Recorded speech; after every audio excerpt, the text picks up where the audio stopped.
Hi guys, welcome back with a new video. In this video, we will discuss about the class 9th mathematics chapter number 1. The chapter name is number system.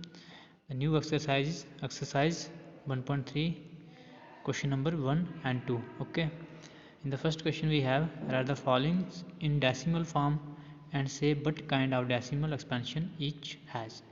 हमें fraction given होंगी और उसको हमने क्या करना है, decimal form में लाना है और बताना है कि कौन से काइंड के जो डेसिमल हैं. ठीक है, डेसिमल एक्सपेंशन करके हमें बताना है कि कौन से काइंड के but kind of decimal. Okay, तो हमने पढ़ा था डेसिमल दो प्रकार के होते हैं, एक टर्मिनेटिंग, ठीक है,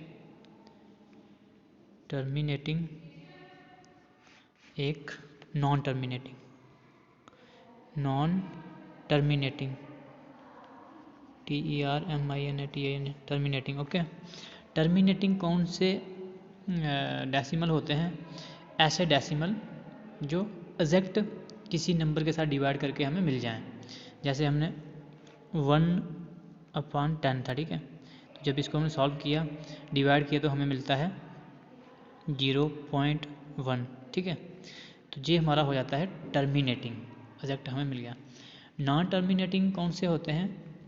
जिनको डिवाइड करने के बाद हमें क्या होता है कि हमें एग्जैक्ट नंबर नहीं मिलता है. ठीक है, कहने का मतलब कोई ऐसा नंबर है जैसे उसको डिवाइड करके हमें मिल रहा है 0.11111, ऐसे ही कंटिन्यू चलता जा रहा है, उसको कंटिन्यू चल रहा है, 0 नहीं 1 ही आया है, 0 पॉइंट या कुछ भी पॉइंट 2 4 6 8 9 ऐसे करके चलता जा रहा है, ख़त्म नहीं हो रहा, तो वो हमारे कौन से होते हैं? Non terminating. ओके, तो अगर 0 पॉइंट कुछ जैसे 1 ऐसे करके आ रहे हैं, जब 1 2 1 2 1 2 ऐसे करके आ रहे हैं, तो वो हमारे होते हैं रिक्योरिंग, यानी रिपीटिंग. ओके, आपको पता चल गया कि हमारे पास हैं डेसिमल 2 किस्म के, टर्मिनेटिंग और नॉन टर्मिनेटिंग. ठीक है, अब हम चलते हैं क्वेश्चन की तरफ. फर्स्ट क्वेश्चन का फर्स्ट पार्ट गिवन है 36/100. ओके, 36/100. जब तुम क्या करते हो, 36 को डिवाइड करते हो 100 से, ठीक है, तो आपको पता है कि 36 छोटा है, तो आप सीधा क्या करोगे, पॉइंट लगाओगे. ठीक है, पॉइंट लगाओगे और इधर 0 लगा दोगे. ठीक है, तो 103 से कितना होता है, 103 से कितना होता है 300. अब बचा आपके पास 60, माइनस करोगे तो बचता है 60. ठीक है, अब फिर एक और 0 लगा दोगे, तो अब 106 से हो जाता है हमारे पास 600. ओके, माइनस करोगे तो 0. ठीक है, तो हमें आंसर मिल गया 0.36. ओके, तो ये हमारा कौन सा डेसिमल हुआ, तो ये हो जाता है हमारा टर्मिनेटिंग. ठीक है, टर्मिनेटिंग डेसिमल. तो इसको मैं अरेज कर रहा हूँ, आप देख सकते हो आंसर ये आया, और कौन सा है हमारा टर्मिनेटिंग. ऐसे ही 1/11 को किया, जब हम क्या करते हैं 1/11 को करते हैं, तो 1 को डिवाइड करोगे आप 11 से, तो 11 तो नहीं होगा इससे, तो हमें क्या करना पड़ेगा, इधर पॉइंट लगा तो इधर 0. अब देखो अभी भी छोटा है, तो इधर एक और 0, इधर एक और 0. ठीक है, तो ऐसे करके 11 9 से कितना होता है 99. ठीक है, और फिर जब माइनस करते हैं तो 1 बच जाता है, तो फिर हम क्या करेंगे, फिर इधर 0 लगाएंगे. ठीक है, तो 11 9 मतलब 99 हो जाएगा. ठीक है, तो ऐसे करके हम क्या कर सकते हैं, फिर 1, तो ऐसे ही करके 0 9 0 9 0 9 ऐसे करके हमारे पास इसका आंसर आ रहा है. ठीक है, तो ये कौन सा हमारा होगा, आपको पता है कि ये रिपीट हो रहा है और कभी ख़त्म भी नहीं हो रहा है. ठीक है, चलता ही जा रहा है, तो ये हमारा होता है नॉन टर्मिनेटिंग. मैंने आपको पहले ही बोला. और हम क्या लिख सकते हैं इसको, non terminating and repeating. Okay, इसको मैं रेज कर रहा हूँ अब, नॉन टर्मिनेटिंग एंड रिपीटिंग. और साथ में आपने एक चीज़ का ध्यान रखना है कि बार लगा लेते हैं हम. ठीक है, बार, जैसे हमने इसका आंसर आ रहा था हमारे पास 0.0 90909 ऐसे करके आ रहा था, ठीक है। तो हमने एक चीज़ देखी कि ये 0 पॉइंट है, 0 पॉइंट के आगे 09 है, फिर 09 है, फिर 09, फिर 09, ऐसे करके चलता जा रहा है। तो 09 बार बार रिपीट हो रहा है, तो 09 के ऊपर हमने क्या कर दिया, बार लगा ली, ठीक है। तो इसका बार का मतलब ये होता है कि रिपीट हो रहा है, यही बार बार कंटिन्यू हो रहा है। इसके बाद 09 आएगा, फिर 09 आएगा, फिर जो इसके लिए हम ऊपर क्या करते हैं, ये बार लगा लेते हैं, ये याद रखना आप, ठीक है। तो बार क्यों लगती है ये आपको पता चल गया। इसी तरह से हम पार्ट थर्ड की बात करते हैं। जैसे 4 जब मिक्स फ्रैक्शन में हमें गिवन है कि 4/8 है, तो जब इसको मिक्स फ्रैक्शन से जब हमने हटाया तो ये आ जाता है 33/8। तो इसको जब हमने डिवाइड किया तो हमारे पास आंसर आ जाता है 4.125, ठीक है। जब आप डिवाइड करोगे आपको यही आंसर मिलेगा। जब एग्जैक्ट हमें आंसर मिल गया तो ये हमारा कौन सा होगा, टर्मिनेटिंग होगा, ठीक है। अब हमारे पास क्या आ रहा है, 3/13 आ रहा है। 3/13 को जब हम करते हैं तो डिवाइड करते हैं, डिवाइड आप करना, तो ये आपके पास आंसर आएगा 0.230769 ऐसे करके। फिर से हमारा 23 देखो, जब इधर ख़त्म होगा उसके वापस बाद फिर से हो जाएगा 230769, ये आएगा, फिर वही आएगा। तो हम क्या करते हैं, इसके ऊपर बार लगा लेते हैं, ठीक है। इसके ऊपर हम क्या करेंगे, बार लगा लेंगे, ठीक है, ऐसे करके बार लगा लेंगे ऊपर, ठीक है। 23076 के ऊपर हम बार लगा लेंगे, ओके। समझा रही बात। तो हमारा जी कौन सा हो जाता है फिर, नॉन टर्मिनेटिंग एंड रिपीटिंग, क्योंकि रिपीट भी तो हो रहा है ना, इतना वापस इतनी टर्म वापस से रिपीट हो रही है 230769, फिर आगे वही। तो हमारा हो जाएगा पहला number non terminating and repeating इसको, और रिपीटिंग को ही आप क्या बोलते हैं, रिकरिंग, ओके। फिफ्थ पार्ट हमारे पास 2/11। 2/11 को जब तुम डिवाइड करोगे तो आपको मिलेगा 0.18 ऐसे करके चलता रहेगा, ठीक है। तो आप क्या करोगे, 0 पॉइंट उसके बाद 18 जो आएगा आपका, जैसे 0.18 आएगा तो 18 के ऊपर आप बार लगा लोगे, ठीक है। 18 के ऊपर आप बार लगा लोगे और ये हो जाएगा आपका नॉन टर्मिनेटिंग और रिपीटिंग, क्योंकि रिपीट हो रहा है बार बार, और आपका नॉन टर्मिनेटिंग है, ठीक है। नॉन टर्मिनेटिंग मतलब एग्जैक्ट इसका आंसर हमें नहीं मिला है। नॉन टर्मिनेटिंग वही होता है कि हम डिवाइड करते हैं, डिवाइड करके हमें एग्जैक्ट आंसर नहीं मिलता है, तो वो हमारा क्या हो जाता है, नॉन टर्मिनेटिंग, ओके। उसके बाद हमारे पास क्या है, लास्ट पार्ट है इस क्वेश्चन का, 329/400 है। 329/400 है, तो 329/4 इसको हम समझ लेते हैं, ठीक है।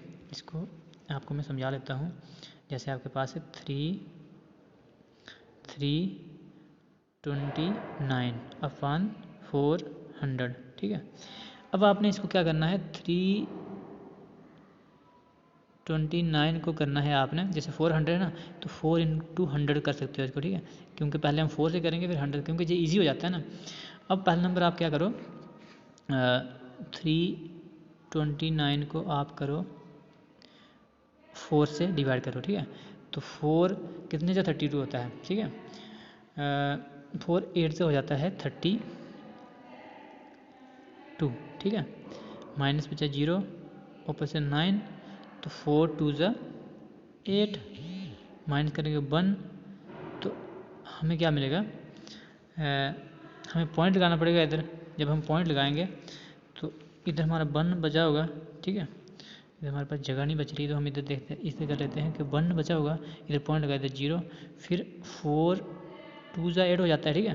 4 2 ज़ा 8 हो जाता है, फिर बचा हमारे पास 2 माइनस करके, तो इधर 0 लगा, तो 4 5 ज़ा कितना हो जाएगा 20, 4 5 ज़ा 20, तो हमें मिल गया 82.25। क्या मिला हमें, मैं रेज़ कर रहा हूँ अब इसको, हमें मिला 82.28। अब 82.28 को हम क्या करेंगे, 100 से करेंगे। 4 से तो हमने कर लिया, अब 100 से करेंगे। 100 से करने का मतलब आपको पता होगा कि अपान 100 किया तो पता है हमें 2 0 हैं, तो 2 डिजिट और छोड़ के पॉइंट लग जाएगा, तो पॉइंट फिर इधर आ जाएगा हमारा 0.8225, ठीक है। ये हमारा आंसर आ जाएगा। एग्जैक्ट आंसर हमें मिल गया 0 पॉइंट, ये हमने इधर किया हुआ है, ठीक है, 0.8225, ओके। तो ये हमारा क्या आ जाता है, हमें आंसर मिल गया, तो ये हमारा टर्मिनेटिंग हो जाता है, ठीक है। इसको हम क्या करेंगे, इसको बोले हम टर्मिनेटिंग। तो ये था हमारा क्वेश्चन नंबर 1। अगर फिर भी किसी को डाउट होगा तो मेरे को नीचे कमेंट सेक्शन में बता सकता है, तो मैं फिर से उसके ऊपर वीडियो बना के भेजूँगा, ओके। देन चलते हैं क्वेश्चन नंबर 2 की तरफ।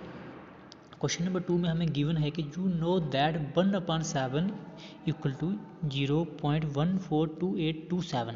ओके, कहने का मतलब ये हो कि 1/7 को जब हम डिवाइड करेंगे तो हमें मिलेगा 0.142857। Can you predict but the decimal expansion of 2/7, 3/7, 4/7, 5/7, 6/7 are without actual doing the long division, if so how. कहने का मतलब कि हमने जैसे 1/2 का हमें मिला हुआ है डेसिमल एक्सपेंशन करके, एक्सपेंड करके, तो हमें निकालना है 2/7 का भी, 3/7 का भी, 4/7 का, 5/7, 6/7 का, लेकिन डिवीजन मेथड किए बिना, ठीक है, without actual doing a long division. कैसे करेंगे, मतलब हम डिवाइड नहीं करेंगे, प्रिडिक्ट करेंगे, ठीक है। इन्होंने मुझे बोला प्रिडिक्ट करो आप, लेकिन आप क्या करो, इसको डिवाइड मत करो, ठीक है। तो हम करेंगे कैसे, हिंट में हमें गिवन है कि study the reminder while finding the value of 1/7 carefully. उन्हें ये बोला है, हिंट में हमें ये दिया कि 1/7 को आप नोट कर लो, ठीक है, कि ये कैसे किया है हमने, उसके बाद आसानी से हम निकाल सकते हैं बाकियों का। जैसे कि हमारे पास 1/7 का गिवन था 0.142857 और इसके ऊपर बार लगी हुई थी, मतलब कंटिन्यू होगा, ठीक है। 1/42857 के बाद फिर से 1/42857 आएगा, लेकिन ऐसे ही चलता रहेगा, ठीक है।